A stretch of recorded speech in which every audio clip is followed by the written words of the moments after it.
السلام عليكم ورحمة الله وبركاته. إن الحمد لله نحمده ونستعينه ونستغفره ونؤمن به ونتوكل عليه ونعوذ بالله من شرور أنفسنا ومن سيئات أعمالنا.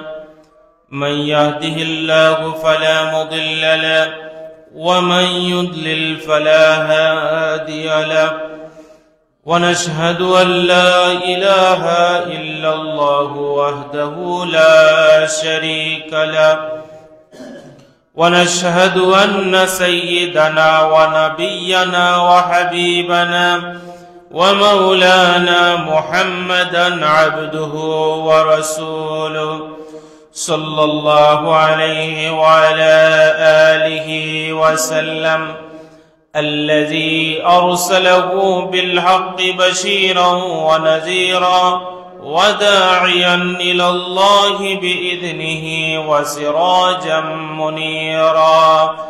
أما بعد، فقد قال الله تعالى في كلامه المجيد: أعوذ بالله من الشيطان الرجيم.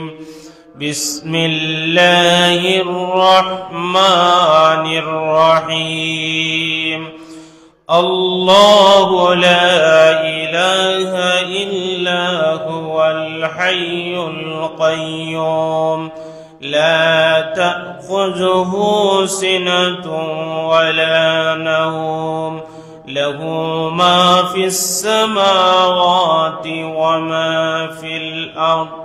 من ذا الذي يشفع عنده إلا بإذنه، يعلم ما بين أيديهم وما خلفهم، ولا يحيطون بشيء من علمه إلا بما شاء. وسع كرسيه السماوات والأرض ولا يئوده حفظهما وهو العلي العظيم. إن الله وملائكته يصلون على النبي، يا أيها الذين آمنوا صلوا عليه وسلموا تسليما. اللهم سيدنا مولانا محمد وعلى آل سيدنا. اللهم صل على سيدنا مولانا محمد وعلى آل سيدنا. بلغ العلا بكماله، كشف الدجى بجماله، حسنت جميع خصاله، صلوا عليه। সম্মানিত মুসাল্লিয়ান ইকরাম, মহান আল্লাহ রব্বুল আলামিনের দরবারে আমরা প্রাণ খুলে শুকরিয়া আদায় করছি যে আল্লাহ রব্বুল আলামিন আমাকে আপনাকে বছরের পরিক্রমায় নতুন একটা বৎসর দান করেছেন। আমরা সকলে আল্লাহ রব্বুল আলামিনের দরবারে শুকরিয়া আদায় করে বলছি আলহামদুলিল্লাহ। আর তার চাইতেও গুরুত্বপূর্ণ আরেকটা বিষয় হচ্ছে আল্লাহ রব্বুল আলামিন আমাদেরকে এমন একটা মাস দান করেছেন যেই মাসের নাম হচ্ছে রজব মাস। এই মাসের বরকতের জন্য আল্লাহর হাবিব সাল্লাল্লাহু আলাইহি ওয়াসাল্লাম দোয়া করেছেন এবং রমজানুল মুবারক পাওয়ার দোয়া আল্লাহ রব্বুল আলামিনের দরবারে করেছেন। আল্লাহুম্মা বারিক লানা ফি রজব ওয়া শাবান ওয়া বাল্লিগনা রমাদান। এই দোয়া আল্লাহর রাসূল এই মাস আসার সাথে সাথে করতেন। তার মানে এই মাসের বরকত বেশি, শাবান মাসের বরকত বেশি, আর তার চাইতে আরো বেশি বরকত মহিমান্বিত মাস হচ্ছে রমাদানুল মুবারক।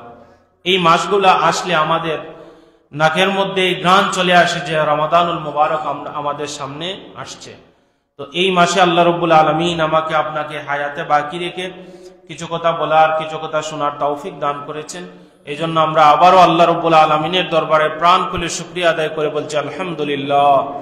লক্ষ কোটি দুরূদ এবং সালামের হাদিয়া প্রেরণ করছি রাহমাতুল লিল আলামিন, শাফিউল মুজনবিন, সাইয়্যিদুস সাকালাইন, নবিয়ুল হারামাইন, ইমামুল কিবলাতাইন, জাদ্দুল হাসান ওয়াল হুসাইন, মাওলানা হাবিবিনা সাইয়্যিদিনা মুহাম্মদুর রাসূলুল্লাহ সাল্লাল্লাহু আলাইহি ওয়াসাল্লামের পবিত্র জান্নাতি কদম মুবারকে। সম্মানিত উপস্থিতি, আমি কুরআনুল কারীমের সূরা বাকারা থেকে 51 আয়াতে কারিমা তিলাওয়াত করেছি। এই আয়াতের সাথে আমরা আলহামদুলিল্লাহ সবাই পরিচিত রয়েছি, যে আয়াতকে আয়াতুল কুরসি বলা হয়। এই আয়াতুল কুরসির ফজিলত, গুরুত্ব কুরআনুল কারীমের অন্যান্য সকল আয়াতের চাইতে বেশি। এই জন্য এই আয়াতগুলিকে বলা হয়েছে ইসমুল্লাহিল আযম, অর্থাৎ এই আয়াতগুলির মধ্যে আল্লাহ রাব্বুল আলামিনের ইসমে আযম রয়েছে। সুবহানাল্লাহ। সম্মানিত মুসল্লিয়ানে কেরাম, আল্লাহ রাব্বুল আলামিন গোটা কুরআনুল কারীমের মধ্যে তার পরিচয় বিভিন্ন আয়াতের মধ্যে তুলে ধরেছেন। আর এই আয়াতুল কুরসি এমন একটা আয়াত, যে আয়াতের মধ্যে আল্লাহ রাব্বুল আলামিন তার পুরো পরিচয় তুলে ধরেছেন। এইভাবে একত্রিতভাবে কুরআনুল কারীমের কোন আয়াতের মধ্যে আল্লাহ রাব্বুল আলামিনের পরিচয় আল্লাহ রাব্বুল আলামিন তুলে ধরেন নাই। শুধুমাত্র এই আয়াতুল কুরসির মধ্যে আল্লাহ রাব্বুল আলামিন তার পুরো পরিচয়টা আমাদের সামনে তুলে ধরেছেন। এই জন্য সাইয়্যিদুনা হযরত আবু উমামা রাদিয়াল্লাহু তাআলা আনহু থেকে একটা হাদিস এসেছে, তিনি বলেন আল্লাহর হাবিব সাল্লাল্লাহু আলাইহি ওয়াসাল্লাম ইরশাদ করেন, মান ক্বারা আয়াতাল কুরসি ফি দুবুরি কুল্লি সালাতিন মাকতুবা, কোন ব্যক্তি যদি প্রত্যেক ফরজ নামাজের পর, নামাজ শেষ হওয়ার পর আয়াতুল কুরসি যদি তেলাওয়াত করে, লাম ইয়ামনাহু মিন দুখুলিল জান্নাতি ইল্লা আইয়ামুত, ওই ব্যক্তি জান্নাতে প্রবেশ করার ক্ষেত্রে কোনো বাধা নাই, শুধুমাত্র একটা বাধা, সেটা হচ্ছে তার মৃত্যু। অর্থাৎ মৃত্যু হবে, মৃত্যু হওয়ার সাথে সাথে আল্লাহ রাব্বুল আলামিন তার জন্য জান্নাতের ফয়সালা করে দিবেন। শর্ত হচ্ছে প্রত্যেক নামাজের পর যদি কোনো ব্যক্তি আয়াতুল কুরসি যদি তেলাওয়াত করে, তাহলে জান্নাতে যাওয়ার ক্ষেত্রে তার আর কোনো প্রতিবন্ধকতা নাই। একটা আছে, সেটা হচ্ছে কি মৃত্যু। অর্থাৎ মৃত্যু হওয়ার পরই আল্লাহ রাব্বুল আলামিন কি দান করবেন? তাকে জান্নাত দান করবেন। তার মানে হচ্ছে এই আয়াতুল কুরসির মধ্যে আল্লাহ রাব্বুল আলামিন তার যে পরিচয় আমাদের সামনে তুলে ধরেছেন, এই পরিচয় যদি আপনি জীবনের মধ্যে ধারণ করতে পারেন, আর প্রত্যেক নামাজের পর যদি আয়াতুল কুরসি যদি আপনি তিলাওয়াত করতে পারেন, তাহলে আল্লাহ রাব্বুল আলামিন আপনি মৃত্যুবরণ করার সাথে সাথে জান্নাত দান করে দিবেন। তাহলে আমরা এই নামাজের পরের যে আমলগুলা, এই আমলের প্রতি আমাদের মনোনিবেশ হওয়া খুবই জরুরি। নামাজ শেষ হওয়ার পর আমার নবী সাল্লাল্লাহু আলাইহি ওয়াসাল্লাম আয়াতুল কুরসি তেলাওয়াত করতেন। আল্লাহু আকবার আল্লাহর রাসূল একবার পড়তেন, আস্তাগফিরুল্লাহ আল্লাহর রাসূল সাল্লাল্লাহু আলাইহি ওয়াসাল্লাম 3 বার পড়তেন। তাহলে এগুলো আমরা পড়ার চেষ্টা করব। নামাজ শেষ হওয়ার পর ইমাম সাহেব যদি দোয়া করে ফেলেন, দোয়া করার পর আরো একটু সময় বসবেন, বসে এই তাসবিহ তাহলিল গুলো পড়ে তারপর সুন্নত পড়ার চেষ্টা করবেন। এইগুলোর মধ্যে অনেক ফজিলত। একদিন হযরত ফাতেমা আল্লাহর রাসূলকে এসে বললেন, বাবা আমি আমার স্বামীর বাড়িতে কাজ করতে করতে আমার হাতের মধ্যে দাগ পড়ে গিয়েছে। আল্লাহর রাসূলের সামনে পেশ করে বললেন, ইয়া রাসূলুল্লাহ দেখেন আমার হাতের এই অবস্থা। আল্লাহর রাসূলকে বললেন, বাবা আমার জন্য একজন দাসীর ব্যবস্থা করেন, আমার স্বামীর বাড়িতে কাজ করতে করতে আমার বড় কষ্ট হচ্ছে। আল্লাহর রাসূল বললেন, রে ফাতেমা তুমি যদি প্রতি নামাজের শেষে সুবহানাল্লাহ 33 বার, আলহামদুলিল্লাহ 33 বার, আল্লাহু আকবার 34 বার যদি পড়তে পারো, প্রত্যেক নামাজের পর যদি পড়ো, কিয়ামতের ময়দানে জান্নাতে যাওয়ার পর আল্লাহ রাব্বুল আলামিন তোমার জন্য দাসীর ব্যবস্থা করে দিবেন। তাহলে আমরা যদি জান্নাতে আমরা আমাদের খেদমতের জন্য কোনো দাস দাসী পেতে চাই, আল্লাহর পক্ষ থেকে এই উপহার যদি পেতে চাই, তাহলে এই তাসবিহটা আমরা পড়ব ইনশাআল্লাহ। সুবহানাল্লাহ 33 বার, আলহামদুলিল্লাহ 33 বার এবং আল্লাহু আকবার 34 বার। খুব একটা সময় লাগে না, 2-3 মিনিটের মধ্যে পড়া হয়ে যায়। 2 মিনিট সর্বোচ্চ, বেশি যদি লাগে 2 মিনিট। একটু হাতে গনে গনে এগুলা পড়ার আমরা চেষ্টা করব, এই আমলগুলা করব। নেক আমল যত আমরা করব তত আমাদের ইমানের যে পাওয়ার আমাদের বৃদ্ধি পাবে। এই ইমানের কমজোরির কারণেই কিন্তু আমাদের বিভিন্ন ইবাদত বন্দেগীর মধ্যে অলসতা আমাদের চলে আসে। আপনার যখন ইমানের পাওয়ার বেশি থাকবে তখন ফজরের নামাজে আপনি আর ঘুমিয়ে থাকার কোনো সুযোগই আপনি পাবেন না। আপনার এই ইমান আপনাকে ঘুমাতে দেবে না। এই ইমান বৃদ্ধি করতে হলে এই আমলগুলো আমাদের করতে হবে। তারপর আল্লাহ রাসূল সাল্লাল্লাহু আলাইহি ওয়াসাল্লাম নামাজের পর সূরা ফালাক তেলাওয়াত করতেন, সূরা নাস তেলাওয়াত করতেন, সূরা ইখলাস তেলাওয়াত করতেন। অর্থাৎ আপনি নামাজের পর যদি আরো একটু বেশি সময় পেয়ে যান, চুপচাপ না বসে, দৌড়ে বাসায় না গিয়ে একটু বসে আপনি এই সূরাগুলো তেলাওয়াত করবেন। আপনি একটু সময় পেয়েছেন, আপনি এই টেক্সটগুলো পড়বেন।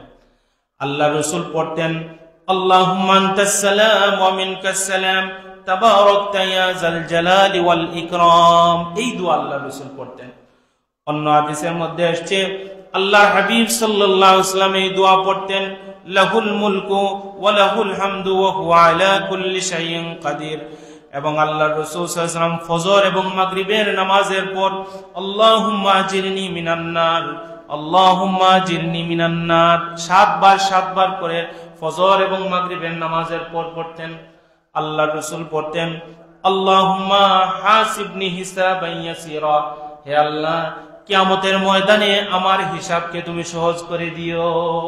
তাহলে নামাজের পর এই যে ছোট্ট ছোট্ট যে মাসনুন দোয়াগুলা, এইগুলা আমরা আমল করার চেষ্টা করব ইনশাআল্লাহ।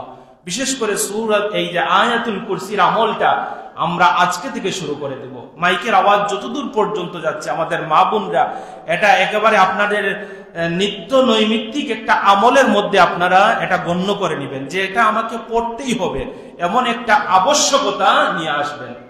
পড়লাম না এরকম না, এটা আপনার আমলের মধ্যে আজকে থেকে রুটিন করে নেবেন যে আমি নামাজ পড়বো, নামাজ শেষ আয়াতুল কুরসি পড়বো, তারপর অন্য কাজ। এইরকম একটা দৃঢ় সংকল্পবদ্ধ হয়ে এই আয়াতুল কুরসির আমল আমরা যেন করতে পারি, আমরা সবাই বলি আমিন। সম্মানিত শুধু আবু দাউদের হাদিসের মধ্যে আসছে উবাই ইবনে কাব রাদিয়াল্লাহু তাআলা আনহু থেকে বর্ণিত হাদিস, তিনি বলেন আল্লাহর রাসূল সাল্লাল্লাহু আলাইহি ওয়াসাল্লাম একদিন আবুল মুনজিরকে এসে বললেন, হে আবুল মুনজির, আইয়ু আয়াতিন মাআকা মিন কিতাবিল্লাহি আযম। আবুল মুনজিরকে আল্লাহর রাসূল এসে বললেন, হে আবুল মুনজির, তুমি বলো তো কুরআনুল কারীমের মধ্যে সবচাইতে ফজিলতপূর্ণ, সবচাইতে মর্যাদাপূর্ণ আয়াত কোনটা? তিনি জবাব দিলেন, ক্বালা কুলতু আল্লাহু ওয়া রাসূলুহু আ'লাম। তিনি আল্লাহ রাসূলের সামনে জবাব দিলেন, কুরআনের সবচেয়ে ফজিলতপূর্ণ আয়াত কোনটা এটা শুধুমাত্র আল্লাহ জানেন এবং তার রাসূল জানেন। তিনি এটা জবাব দিলেন। তারপর আবার আল্লাহ রাসূল সাল্লাল্লাহু আলাইহি ওয়াসাল্লাম বললেন, ক্বালা আবুল মুনজিরকে বললেন, আইয়ু আয়াতিন মাআকা মিন কিতাবিল্লাহ। হে আবুল মুনজির, তুমি বলো কুরআনুল কারীমের সবচাইতে ফজিলতপূর্ণ সূরা, কুরআনুল কারীমের সবচাইতে ফজিলতপূর্ণ আয়াত কি তুমি বলো। আবার আল্লাহ রাসূল এটা প্রশ্ন করলেন। এবার আবুল মুনজির আল্লাহ রাসূলকে বললেন, ক্বালা কুলতু, তিনি আল্লাহ রাসূলকে বললেন, আল্লাহু লা ইলাহা ইল্লা হুয়াল হাইয়ুল কাইয়্যুম। তিনি আয়াতুল কুরসি তিলাওয়াত করে আল্লাহ রাসূলকে বললেন, ইয়া রাসূলুল্লাহ, আমার নিকট মনে হয় কুরআনুল কারীমের সবচেয়ে ফজিলতপূর্ণ আয়াত হচ্ছে এই আয়াত। সুবহানাল্লাহ। এই পুরো আয়াত তিলাওয়াত করে আল্লাহ রাসূলকে বললেন, ইয়া রাসূলুল্লাহ, আমার মনে হয়, আমার ধারণা, আমার নিকট এটা বিশ্বাস, আমার কাছে মনে হয় এটা হচ্ছে কুরআনুল কারীমের সবচেয়ে আযম, সবচেয়ে ফজিলতপূর্ণ, সবচেয়ে মর্যাদাপূর্ণ আয়াত। আল্লাহর রাসূল এটা শুনে এত বেশি খুশি হলেন, ফাদরাবা ফি সাদরিহি, আল্লাহর রাসূল সাল্লাল্লাহু আলাইহি ওয়াসাল্লাম তার হাত মোবারক হযরত আবুল মুনজিরের সিনার মধ্যে রাখলেন। এইভাবে সিনার মধ্যে রাখলেন, অর্থাৎ সিনার মধ্যে মৃদু আঘাত করলেন। সন্তুষ্ট হয়ে খুশি হয়ে সিনার মধ্যে মৃদু আঘাত করলেন। সুবহানাল্লাহ, কি সৌভাগ্য! আমার রাসূলের নুরানি হাত তার সিনার মধ্যে লেগেছে, আর আল্লাহ রাসূল তার জন্য দোয়া করলেন, ওয়াকালা লা ইয়াহনি লাকা ইয়া আবাল মুনজিরিল ইলম, হে আবুল মুনজির, আল্লাহ রাব্বুল আলামিন কুরআনুল কারীমের বরকতে তোমার ইলমের মধ্যে আল্লাহ রাব্বুল আলামিন বরকত দান করে দিন। সুবহানাল্লাহ। অর্থাৎ এই কুরআনুল কারীমের বরকত আল্লাহ রাব্বুল আলামিন তোমার ইলমের মধ্যে দান করুক। সুবহানাল্লাহ। কুরআনের ইলম আল্লাহ রাব্বুল আলামিন তোমাকে দান করুক। তার মানে এই আয়াত শোনার পর আল্লাহ রাসূল সাল্লাল্লাহু আলাইহি ওয়াসাল্লাম এত বেশি খুশি হলেন, তার সাহাবীর জন্য হাত মুবারক দিয়ে সিনায় হাত দিয়ে তিনি দোয়া করলেন। সুবহানাল্লাহ। তার মানে এই আয়াত হচ্ছে কুরআনুল কারীমের সবচেয়ে বরকতময় আয়াত, সবচেয়ে ফজিলতপূর্ণ আয়াত। তিরমিজি শরীফের অন্য একটা হাদিসের মধ্যে আসছে, আন আবি হুরায়রা রাদিয়াল্লাহু তাআলা আনহু قال قال رسول الله صلى الله عليه وسلم لكل شيء سنام। আবু হুরায়রা রাদিয়াল্লাহু তাআলা আনহু বর্ণনা করছেন, আল্লাহর হাবিব সাল্লাল্লাহু আলাইহি ওয়াসাল্লাম ইরশাদ করছেন, এই পৃথিবীতে আল্লাহ রাব্বুল আলামিন যা কিছু সৃষ্টি করেছেন প্রত্যেকটা জিনিসের একটা সানাম রয়েছে, একটা চূড়া রয়েছে। পাহাড়ের দেখবেন একটা চূড়া রয়েছে, আপনি একটা বিল্ডিং তৈরি করলেন, বিল্ডিং এর একটা চূড়া রয়েছে। এইভাবে প্রত্যেকটা জিনিসের একটা চূড়া রয়েছে, গাছের একটা চূড়া রয়েছে, প্রত্যেকটা জিনিসের কি রয়েছে? একটা চূড়া রয়েছে। ওয়া ইন্না সানামাল কুরআনি সূরাতুল বাকারা, আর কুরআনুল কারীমের চূড়া হচ্ছে সূরা বাকারা। সুবহানাল্লাহ। আয়াত সংখ্যাও বেশি, ফজিলতও বেশি। আর এরপর আল্লাহ রাসূল বলছেন, ওয়া ফিহা আয়াতুন হিয়া সাইয়্যিদাতু আইল কুরআনি হিয়া আয়াতুল কুরসি, আর এই চূড়ার মধ্যে সবচেয়ে দামি যে আয়াত কুরআনুল কারীমের মধ্যে সেটা হচ্ছে আয়াতুল কুরসি। সুবহানাল্লাহ। এই চূড়ার মধ্যে সবচেয়ে দামি যে আয়াত, এই আয়াতের নাম হচ্ছে আয়াতুল কুরসি। সুবহানাল্লাহ। সম্মানিত সুধী, ইমাম হাইসামি রাহিমাহুল্লাহ তিনি উবাই ইবনে কাব রাদিয়াল্লাহু তাআলা আনহু থেকে একটা হাদিস বর্ণনা করছেন। তিনি বলেন, قال رسول الله صلى الله عليه وسلم إن لها لسانا وعينين। আল্লাহ রাব্বুল আলামিন এই আয়াতুল কুরসির মধ্যে একটা জিহ্বা দিয়েছেন, এবং আয়াতুল কুরসির মধ্যে আল্লাহ রাব্বুল আলামিন দুইটা ঠোঁট দান করেছেন। সুবহানাল্লাহ। আরশের কাছে এই আয়াতুল কুরসি সদা সর্বদা আল্লাহ রাব্বুল আলামিনের পবিত্রতা বর্ণনা করছে। এই আয়াতুল কুরসি আল্লাহর আরশে আজিমের পাশে সব সময় আল্লাহর পবিত্রতা বর্ণনা করছে। সুবহানাল্লাহ। এর নাম হচ্ছে আয়াতুল কুরসি।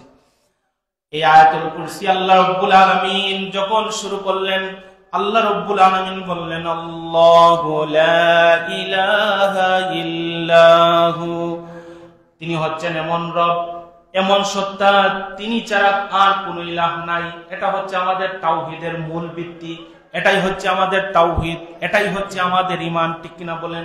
অর্থাৎ এটা যদি মজবুত করে যদি আপনি ধারণ করতে পারেন তাহলে আপনি জান্নাতি হয়ে যাবেন। সুবহানাল্লাহ। আল্লাহ রাব্বুল আলামিন বলছেন, আমি একক সত্তা, আমি ছাড়া আর কোনো ইলাহ নাই। আমি ছাড়া যদি এই পৃথিবীতে আর কোনো ইলাহ থাকতেন, আর কোনো যদি রব থাকতেন, তাহলে কি হয়ে যেত? সূরা আম্বিয়ার 22 নম্বর আয়াতে আল্লাহ তাআলা বলছেন, লাউ কানা ফীহিমা আলিহাতুন ইল্লাল্লাহু লাফাসাদাতা, আমি ছাড়া যদি এই পৃথিবীতে আর কোনো ইলাহ থাকতেন, তাহলে এই ইলাহদের মধ্যে একটা ফাটল তৈরি হয়ে যেত, ফাসাদ তৈরি হয়ে যেত, বিশৃঙ্খলা তৈরি হয়ে যেত। তার মানে আল্লাহ বোঝাতে চাইলেন, আমি আল্লাহ ছাড়া আর কোনো ইলাহ নাই। আর যদি অন্য কোনো ইলাহ থাকতেন তাহলে কি হয়ে যেত? বিশৃঙ্খলা তৈরি হয়ে যেত। কিরকম বিশৃঙ্খলা তৈরি হয়ে যেত? আল্লাহ রাব্বুল আলামিন আরেকটা আয়াতের মধ্যে বলছেন, মা কানা মাআহু মিন আয়াতিন ইযাল লাযাহাবা কুল্লু ইলাহিন বিমা খালাকা ওয়া লা'a বা'দুকুম আলা বা'দ। তাহলে প্রত্যেক ইলাহ তাদের সৃষ্টি নিয়ে কথা বলতেন, তাদের সৃষ্টি সম্পর্কে তারা কেউ বলতেন এখন বৃষ্টি হোক, কেউ বলতেন এখন বৃষ্টি বন্ধ করে দেন। এইভাবে আসমান এবং জমিনের মধ্যে বিশৃঙ্খলা সৃষ্টি হতো। একজন অন্যজনের মতামতের উপর প্রাধান্য দিতেন, আর এর ফলে গোটা পৃথিবী, গোটা জাহান ধ্বংস হয়ে যেত। তার মানে আল্লাহ বুঝাতে চাইলেন যে আমি ছাড়া আর কোনো ইলাহ নাই, আমি ছাড়া আর কোনো রব নাই। এটাই হচ্ছে আমাদের তাওহীদ। আর এই তাওহীদ, এই বিশ্বাস যদি আপনার হৃদয়ের মধ্যে ধারণ করতে পারেন, আপনার মর্যাদা কতটুকু হয়ে যাবে। আল্লাহর হাবিব সাল্লাল্লাহু আলাইহি ওয়াসাল্লাম মুসলিম শরীফের হাদিসের মধ্যে ইরশাদ করছেন, ক্বালা রাসূলুল্লাহ সাল্লাল্লাহু আলাইহি ওয়াসাল্লাম, মান মাতা হুয়া ইয়ালামু আন্নাহু লা ইলাহা ইল্লাল্লাহ দাখালাল জান্নাহ। একজন ব্যক্তি এই বিশ্বাসের উপর মৃত্যুবরণ করলো, সে জানলো যে আল্লাহ ছাড়া কোনো ইলাহ নাই, এর উপর অটল থাকলো, এর উপর অবিচল থাকলো, আল্লাহর রাসূল বললেন দাখালাল জান্নাহ, আল্লাহ রাব্বুল আলামিন তাকে জান্নাত দিয়ে দিবেন।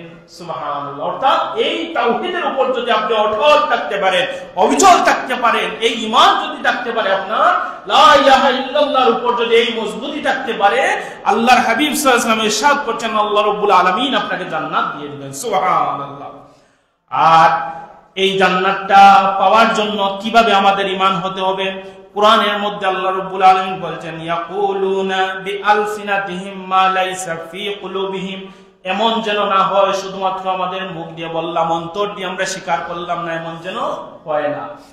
আর যদি আপনি অন্তর দিয়েও স্বীকার করলেন আর আপনি মুখ দিয়েও বললেন, দুইটার সংমিশ্রণ যখন হয়ে গেল, আল্লাহর হাবিব বলেন, সালাসুন মান কুন্না ফিহি ওয়াজাদা হালাওয়াতাল ঈমান। আল্লাহ রাব্বুল আলামিন তিন প্রকার মানুষদেরকে ঈমানের স্বাদ দান করবেন। সুবহানাল্লাহ। কয় প্রকার মানুষদেরকে? তিন প্রকার মানুষ। তার মধ্যে এক প্রকার মানুষ হচ্ছে আইয়াকুনাল্লাহ ওয়া রাসূলুহু আহাব্বা ইলাইহি মিম্মা সাওয়াহুমা, যে মানুষ আল্লাহ এবং তার রাসূলকে তার সব কিছুর চাইতে বেশি মহব্বত করে, তারা ঈমানের স্বাদ পাবে, তারা জান্নাতে প্রবেশ করবে। এক নম্বর। দুই নম্বর হচ্ছে ওয়া আইয়ুহিব্বাল মারআ লিউহিব্বুহু ইল্লাল্লাহ, একজন মানুষ অন্য মানুষকে ভালোবাসবে শুধুমাত্র আল্লাহর উদ্দেশ্যে। আর তিন নম্বর হচ্ছে ওয়া আইয়াকরাহা আইয়াউদা ফিল কুফরি কামা ইয়াকরাহু আই ইউকযাফা ফিন নার, একজন ব্যক্তি ঈমান আনয়নের পর কুফরিতে যাওয়াকে আগুনে নিক্ষিপ্ত হওয়ার মতো সে মনে করবে। ঈমান আনয়নের পর কুফরিতে যাওয়াকে সে মনে করবে আগুনে নিক্ষিপ্ত হওয়ার মতো। যেমন আপনি ঈমান যখন আনয়ন করবেন তখন আপনি আর গান বাজনা শুনতে পারবেন না, আপনি এটা মনে করবেন যে গান বাজনা শোনা মানে আগুনে নিক্ষিপ্ত হওয়া। ঈমান আনয়ন করার পর আতশবাজি করা মানে আগুনে নিক্ষিপ্ত হওয়া। কিন্তু আমরা একেবারে উল্টা, আমরা ঈমান আনয়ন করি ঠিকই, কিন্তু সেই আগুনের মধ্যে আমরা নিজেরাই ঝাঁপ দেই, যার কারণে আমরা ঈমানের যে হালাওয়াত, ঈমানের যে স্বাদ, এই স্বাদ আমরা আস্বাদন করতে পারি না। আর এর কারণে আমরা তাওহীদের মূল মন্ত্র বা মূল বাণী যেটা, সেটা আমাদের জীবনের মধ্যে ধারণ করতে আমরা পারি নাই। আল্লাহ যেন আমাদেরকে এই ঈমানের স্বাদ ধারণ করার তৌফিক দান করেন, আমরা সবাই বলি আমিন। সংক্ষেপে আমি আলোচনা শেষ করব। প্রথমে আল্লাহ তাআলা বলছেন আল্লাহু লা ইলাহা ইল্লাহু, তারপরে বলছেন আল হাইয়ুল কাইয়ুম। আল্লাহ রাব্বুল আলামিন তার পরিচয় দিয়েছেন আল হাই। দুই নম্বর বলেছেন আল কাইয়ুম। হাই মানে কি? মানে চিরঞ্জীব। আল্লাহ রাব্বুল আলামিন হচ্ছেন চিরঞ্জীব। কিরকম? লা বিদায়া ওয়ালা নিহায়া, আল্লাহর শুরুও নাই শেষও নাই, তিনি হচ্ছেন হাই। আমরা জীবিত, কিন্তু আমাদের শুরু আছে শেষ আছে, কিন্তু আল্লাহ রাব্বুল আলামিন এমন হাই যার শুরুও নাই তার শেষও নাই। আল কাইয়ুম, তিনি হচ্ছেন চিরঞ্জীব, তিনি হচ্ছেন চিরঞ্জীব, তিনি হচ্ছেন স্থিতিশীল। আকাশ স্থিতিশীল, কোটি ছাড়া আকাশ স্থিতিশীল, কিন্তু আকাশ চিরঞ্জীব নয়। কিন্তু আমার আল্লাহ রাব্বুল আলামিন চিরঞ্জীব, স্থিতিশীল। আর মুফাসসিরিনে কেরামরা বলছেন আল্লাহ রাব্বুল আলামিনের এই দুইটা নাম হচ্ছে আল্লাহর ইসমে আযম। জুড়ে বলেন সুবহানাল্লাহ। আল্লাহ ইসমে আযম, এই ইসমে আযমের কারণে অধিকাংশ মুফাসসিরিনে কেরামরা বলছেন এই দুইটা নাম হচ্ছে আল্লাহ রাব্বুল আলামিনের ইসমে আযম। আসমা বিনতে ইয়াজিদ রাদিয়াল্লাহু তাআলা আনহা থেকে একটা হাদিস এসেছে, তিনি বলেন সামিউতু রাসূলুল্লাহ সাল্লাল্লাহু আলাইহি ওয়াসাল্লাম ইয়াকুল, আমি আল্লাহর রাসূলকে বলতে শুনেছি, ফি হাযিহিল আয়াতাইনি সূরাতুল বাকারা ওয়া সূরাতুল আল ইমরান, সূরাতুল বাকারা এবং সূরাতুল আল ইমরানের মধ্যে আল্লাহু লা ইলাহা ইল্লা হুয়াল হাইয়ুল কাইয়ুম, সেটা আমি আল্লাহর রাসূলকে বলতে শুনেছি। আল্লাহর রাসূল বলেছেন ইন্না ফীহিমা ইসমুল্লাহিল আযম, নিশ্চয় এই দুইটা আয়াতের মধ্যে ইসমে আযম রয়েছে। সুবহানাল্লাহ। এই ইসমে আযমের ফজিলত কতটুকু একবার শুনেন। হাদিসের মধ্যে এসেছে, আবু উমামা রাদিয়াল্লাহু তাআলা আনহু তিনি বলেন, ইসমুল আযম ইযা দুইয়া বিহি আজাবা কোন মানুষ যদি ইসমে আজম পড়ে আল্লাহ রাব্বুল আলামিনের নিকট দোয়া করে, সাথে সাথে আল্লাহ রাব্বুল আলামিন আজাবা এই দোয়ার জবাব দিয়ে দেন। তার মানে আপনার মেয়ের বিয়ে হচ্ছে না, এই ইসমে আজম পড়ে আল্লাহর নিকট চান, আল্লাহ রাব্বুল আলামিন ব্যবস্থা করে দিবেন। ব্যবসার উন্নতির জন্য ইসমে আজম পড়ে দোয়া করেন, আল্লাহ রাব্বুল আলামিন আপনার ব্যবসায় বরকত দিয়ে দিবেন। আপনি মুসিবতে পড়েছেন, ইসমে আজম পড়ে আল্লাহর নিকট দোয়া করেন, ইয়াকিন রাখেন, বিশ্বাস রাখেন, আল্লাহ রাব্বুল আলামিন এই ইসমে আজমের বরকতে আপনার জীবনের সেই মুশকিল আসান করে দিবেন। সুবহানাল্লাহ। যদি এই ইসমে আজমকে আমরা ধারণ করতে পারি, আর ইসমে আজমের উপর যদি আমাদের এই ইয়াকিন থাকে, এই বিশ্বাস যদি আমাদের থাকে, তাহলে এর বরকতে আল্লাহ রাব্বুল আলামিন আমাদের জীবনের সব মুশকিলকে আসান করে দিবেন। বড় আপনি বেমারের মধ্যে পড়েছেন, রোগের মধ্যে পড়েছেন, ইসমে আজম পড়ে আল্লাহর নিকট দোয়া করেন। এই কথা কে শিখিয়ে দিয়েছেন? আল্লাহ রাসূল সাল্লাল্লাহু আলাইহি ওয়াসাল্লাম শিখিয়ে দিয়েছেন। এবার বিশ্বাস নেন যে আল্লাহ রাসূল যদি ইসমে আজমের ব্যাপারে এই ইয়াকিন থাকে, তাহলে আমরা উম্মতরা কতটুকু ইয়াকিন করতে পারি? বিষয়টা খুব সহজ নয়, অনেক বড় বিষয়, অনেক বড় বিষয়। আল্লাহ রাসূলের যদি ইসমে আজমের প্রতি এই ইয়াকিন থাকে যে আল্লাহ রাব্বুল আলামিনের নিকট ইসমে আজম পড়ে কিছু চাইলে আল্লাহ রাব্বুল আলামিন দিয়ে দেন, তাহলে আমাদের ইয়াকিন কতটুকু হওয়া উচিত? এজন্য জীবনের একেবারে সংকটের শেষ মুহূর্তে গিয়ে আল্লাহর ইসমে আজম পড়ে দোয়া করেন, ইয়া হাইয়্যু ইয়া কাইয়্যুম, ইয়া হাইয়্যু ইয়া কাইয়্যুম, ইয়া হাইয়্যু ইয়া কাইয়্যুম। দেখবেন আল্লাহ রাব্বুল আলামিন আপনার মুশকিলকে আসান করে দিবেন, মুশকিলকে আল্লাহ রাব্বুল আলামিন সহজ করে দিবেন।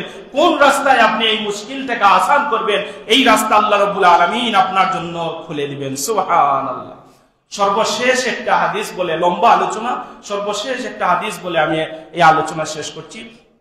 বুখারী শরীফের মধ্যে একটা হাদিস এসেছে, সাইয়্যিদুনা আবু হুরায়রা রাদিয়াল্লাহু তাআলা আনহু এই আয়াতুল কুরসির ব্যাপারে একটা হাদিস বর্ণনা করছেন। তিনি বলেন, একবার রমজান মাসে আল্লাহ রাসূল সাল্লাল্লাহু আলাইহি ওয়াসাল্লাম আমাকে যাকাতের মাল, সদকার মাল, যাকাতের মাল পাহারা দেওয়ার জন্য আমাকে নিযুক্ত করলেন। রাত যখন গভীর হয়ে গেল, আমি পাহারায় নিযুক্ত ছিলাম। আমি দেখলাম একজন আগন্তুক ব্যক্তি আসলো, ব্যক্তি এসে এই যাকাতের মালের মধ্যে হাত দিয়ে নিতে চাইল। তখন আমি তাকে ধরে ফেললাম, বললাম যে এটা যাকাতের মাল, এটা তুমি নিতে পারবে না। তাকে আমি আটক করে ফেললাম এবং তাকে বললাম যে আমি সকালবেলা এর বিচারের জন্য আল্লাহ রাসূল সাল্লাল্লাহু আলাইহি ওয়াসাল্লামের নিকট তোমাকে উপস্থিত করব। তখন ওই যে ব্যক্তি, যে চোর ব্যক্তি, এই চোর ব্যক্তি আবু হুরায়রাকে বলল, আবু হুরায়রা, আমি খুব অভাবী মানুষ, আমার পরিবার পরিজন খুব অভাবী, আমার ছেলেমেয়েরা ক্ষুধার জন্য কাতর, তুমি আমাকে মাফ করে দাও। তুমি যদি মাফ করে দাও তাহলে ওই কাজে আমি আর কখনো আসবো না। তখন হাদিসের ভাষ্য এইভাবে যে ফারাহিমতুহু ফাখাল্লাইতু সাবিলিহি।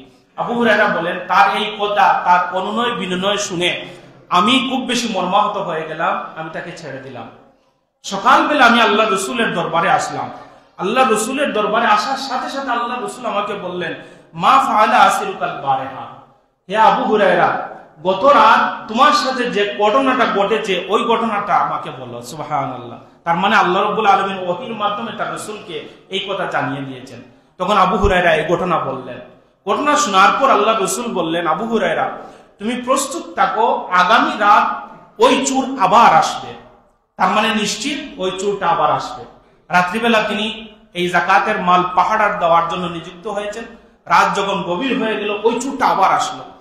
এসে সে এই যাকাতের মালের মধ্যে হাত দিয়ে নিতে চাইল। আবু হুরায়রা রাদিয়াল্লাহু তাআলা আনহু এবার তাকে শক্ত করে ধরে ফেললেন, বললেন, তোমাকে আর ছাড়ার সুযোগ নেই, আমি সকালবেলা আল্লাহ রাসূলের দরবারে নিয়ে যাব। সে প্রথম দিন যেভাবে অনুনয় বিনয় করেছিল, তার চেয়ে আরো বেশি অনুনয় বিনয় করলো, কান্নাকাটি করলো যে আমাকে ছেড়ে দাও, আমাকে ছেড়ে দিলে ওই কাজে আমি আর যাব না। আবু হুরায়রা রাদিয়াল্লাহু তাআলা আনহু ফারাহিমতাহু, তার দয়া হলো, ফাখাল্লাইতু সাবিলা, তাকে ছেড়ে দিলেন। সকালবেলা আল্লাহ রাসূলের নিকট আসলেন। আসার পর আল্লাহ রাসূল বললেন, মা ফাআলা আসিরুকাল বারিহা। আবু হুরায়রা, গতকাল রাত কি ঘটনা ঘটেছে? আবু হুরায়রা একটু সংকোচ বোধ মনে করলেন। আল্লাহ রাসূলকে ঘটনা খুলে বললেন, এই অবস্থা। আল্লাহ রাসূল বললেন, আবু হুরায়রা, তুমি যাকাতের মাল পাহাড়ায় চলে যাও, আজ রাত আবার ওই চোরটা আসবে। তার মানে নিশ্চিত এই চোরটা আসবে। পরের রাত্রিতে যখন তিনি পাহাড়ায় নিযুক্ত হলেন, ঠিক দেখলেন ওই ব্যক্তি আবার আসছে। এসে যখন সে এই যাকাতের মালের মধ্যে হাত দিয়ে নিয়ে যাবে, সাথে সাথে আবু হুরায়রা তাকে ধরে ফেললেন। বললেন এইবার তোমাকে আর ছাড়ার সুযোগ নাই, তোমাকে সকালবেলা আল্লাহ রসুলের দরবারে নিয়ে যাব এবং তোমার বিচার আল্লাহ রসুল সাল্লাল্লাহু আলাইহি ওয়াসাল্লাম করবেন। তখন সে অনেক অনুনয় বিনয় করলো, বিনয় করতে করতে এক পর্যায়ে সে বলল, দানি, আমাকে ছেড়ে দাও, ফা ইন্নী উআল্লিমুকা কালিমাতিন ইয়ানফাউকা আল্লাহু বিহা, আমি তোমাকে এমন জিনিস শিক্ষা দিব যেই শিক্ষা গ্রহণ করলে আল্লাহর কাছে তুমি উপকৃত হবে। ওই চোরটা বলছে যে তোমাকে আমি এমন জিনিস শিক্ষা দিব, এই শিক্ষা যদি তুমি পাও তুমি আল্লাহর নিকট উপকৃত হবে। তখন আমি তাকে বললাম, এই চোরকে, আবু হুরায়রা বলেন, আমি চোরকে বললাম, মা হুন্না, আচ্ছা বলো তো ওই জিনিসটা কি। তখন এই চোর বলল, ইজা আওয়াইতা ইলা ফিরাশিক, তুমি যখন বিছানায় যাবে। আবু হুরায়রাকে নসিহত করছে চোর, কি বলছে যে ইজা আওয়াইতা ইলা ফিরাশিক, যখন তুমি বিছানার মধ্যে যাবে, ফাকরাউ আয়াতুল কুরসি, তুমি আয়াতুল কুরসি তিলাওয়াত করবে। ফা ইন্নাহু লা ইয়াজালা আলাইকা মিনাল্লাহি হাফিজুন ওয়ালা ইয়াকরাউকা শাইতানু হাত্তা তুসাব্বিহু, তুমি যখন বিছানায় যাবে আয়াতুল কুরসি তেলাওয়াত করবে। যদি আয়াতুল কুরসি তেলাওয়াত করো তাহলে আল্লাহ রাব্বুল আলামিন তোমার জন্য একজন রক্ষণাবেক্ষণকারী নিযুক্ত করবেন। কতক্ষণ পর্যন্ত? একেবারে সকাল পর্যন্ত। অর্থাৎ তুমি যদি আয়াতুল কুরসি তেলাওয়াত করো, তোমার জন্য এমন একজন রক্ষণাবেক্ষণকারী আল্লাহ রাব্বুল আলামিন দিবেন, এই রক্ষণাবেক্ষণকারী তোমাকে সারা রাত তোমাকে পাহারা দিবেন। সুবহানাল্লাহ। আবু হুরায়রা রাদিয়াল্লাহু তাআলা আনহু এই আমল শিক্ষা গ্রহণ করে তাকে ছেড়ে দিলেন। আল্লাহ রাসূলকে এসে বললেন, ইয়া রাসূলুল্লাহ, গত রাতে এসেছে, সে আমাকে একটা আমল শিক্ষা দিয়েছে, আর এই আমল শিখে আমি তাকে ছেড়ে দিয়েছি। আল্লাহ রাসূল বললেন, আচ্ছা বলো এই আমলটা কি। আল্লাহ রাসূলের সামনে আবু হুরায়রা রাদিয়াল্লাহু তাআলা আনহু এই আমলটা বললেন। এই আমলটা শোনার পর আল্লাহ রাসূল সাল্লাল্লাহু আলাইহি ওয়াসাল্লাম বললেন, আমা আন্নাহু কাদ সাদাকতা। আল্লাহর হাবিব সাল্লাল্লাহু আলাইহি ওয়াসাল্লাম আবু হুরায়রাকে বললেন, আবু হুরায়রা, এই যে আমল সে শিক্ষা দিয়েছে, সে সত্য শিক্ষা দিয়েছে, সে যে কথা বলেছে সে সত্য কথা বলেছে। সুবহানাল্লাহ। সে যে আমল শিক্ষা দিয়েছে সত্য দিয়েছে, সে যে কথা বলেছে সত্য কথা বলেছে। ওয়া হুয়া কাযুব, কিন্তু সে হচ্ছে একটা মিথ্যাবাদী। সে হচ্ছে কি? মিথ্যাবাদী। কিন্তু যা বলেছে তা কি বলেছে? সত্য বলেছে। তারপর আবু হুরায়রাকে আল্লাহ রাসূল বললেন, আবু হুরায়রা, তুমি কি জানো ওই ব্যক্তিটাকে? তখন আবু হুরায়রা বললেন, ইয়া রাসূলুল্লাহ, আমি জানি না। তখন আল্লাহ রাসূল সাল্লাল্লাহু আলাইহি ওয়াসাল্লাম বললেন, যাকা শাইতান, এটা হচ্ছে শয়তান। এই যে 3টা দিন তোমার কাছে যে ব্যক্তিটা এসেছে, এই ব্যক্তিটা হচ্ছে শয়তান। কিন্তু সে যা শিক্ষা দিয়েছে সত্য শিক্ষা দিয়েছে, এবং সে তার কথাই বলছে। তুমি যদি আয়াতুল কুরসি তেলাওয়াত করো তাহলে আমার মতো শয়তান তোমার ধারে কাছেও যাবে না। সুবহানাল্লাহ। তাহলে এই আমলটা আমাদের নিত্য নৈমিত্তিক আমলের মধ্যে আমরা নিয়ে নিব। সকালবেলা উঠে যদি আয়াতুল কুরসি তেলাওয়াত করেন, সন্ধ্যা পর রাত পর্যন্ত হেফাজত থাকবেন। রাত্রিবেলা যদি আয়াতুল কুরসি তেলাওয়াত করেন, সকাল পর্যন্ত আল্লাহ রাব্বুল আলামিন আমাকে আপনাকে হেফাজত রাখবেন। আমাদের ঘরে ঘরে আয়াতুল কুরসির তেলাওয়াত শুরু করে দিই। অনেক বাচ্চারা দেখবেন ঘুমানোর পর এই যে হামাজাতি শয়তান, যেটা আমরা বলি যে বুবায় ধরে, এই যে বুবায় ধরা যেটা, এইগুলা ধরবে না যদি আয়াতুল কুরসি যদি আপনি তিলাওয়াত করেন। আর বাচ্চা যদি পড়তে না পারে, আপনি পড়ে তাকে ফু দিবেন। এই আয়াতুল কুরসি যেন আমাদের ঘরে ঘরে আল্লাহ রাব্বুল আলামিন চালু করে দেন। আমরা সবাই বলি আমিন।